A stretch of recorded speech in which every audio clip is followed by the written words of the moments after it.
Hey guys, it's Tom with MTG Spec. This is not the same mess from before. This is a completely different mess. Magic players hopefully understand how that goes. But I wanted to talk today a little bit about the Power 9 cards, or at least 6 of them, and how you could take them off the reserve list without actually violating the reserve list. What we're looking at here is just a proxy set of Power 9 that sold on eBay for like 30 bucks. There's a huge appetite for the playable versions of the Power 9 cards. People are making their own art for it. They're doing their own thing.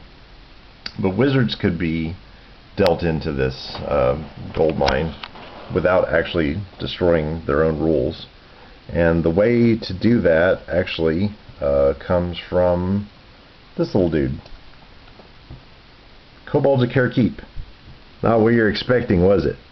Kobolds of Keep. This was the M25 token, but you'll notice now part of the reserve list requirements is that the card is never reprinted in the same functional form. Well, this is a token of Kobolds of Keep. It's got the exact same name as the regular card, but it is a token that is generated by the Keep land. Actually, no, wait, I take it back. It's Prakish, the dragon.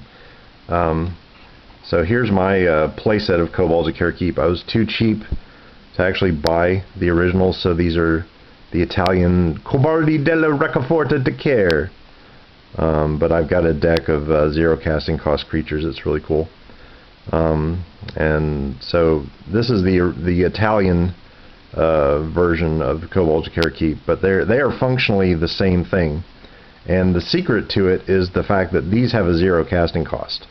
If you put a playset of 4 of these guys in the same deck, it's not going to be that confusing to other players, because if they know what they are, if they know kobolds cost 0, no big deal. So what does this have to do with anything? Well, the Black Lotus and the 5 Moxes.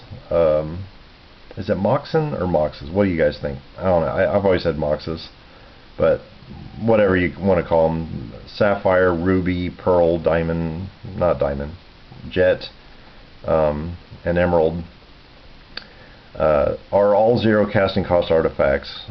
So 6 of the reserve list cards that are part of the Power 9 are 0 casting cost artifacts, which means there's no reason you couldn't put them as tokens. Maybe you don't name them Mox Jet, Mox Sapphire. Maybe you just name them Jet Sapphire. But the way to do it is, all you have to do is come up with a series of creatures. Let's say a dragon for each color type.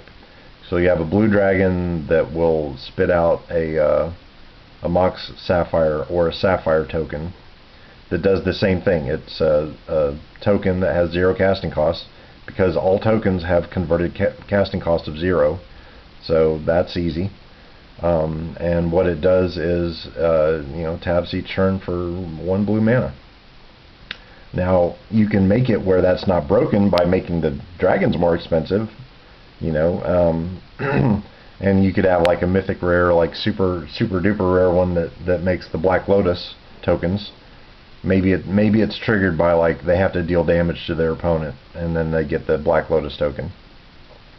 But you can obviously do it without violating the reserve list, because you're not reprinting the card as a card with a casting cost. You're reprinting a 0 cost card as a 0 cost token. But people can put them in their decks. They can have new art. They can enjoy them, and they can do foil tokens now. That's something that they've established. They can do tokens that have the magic card back now. That's been established. So Wizards, why are you sitting on a gold mine? Don't you like making money? Anyway, that's it for today. Have a good one, guys. Das Vidania, y'all.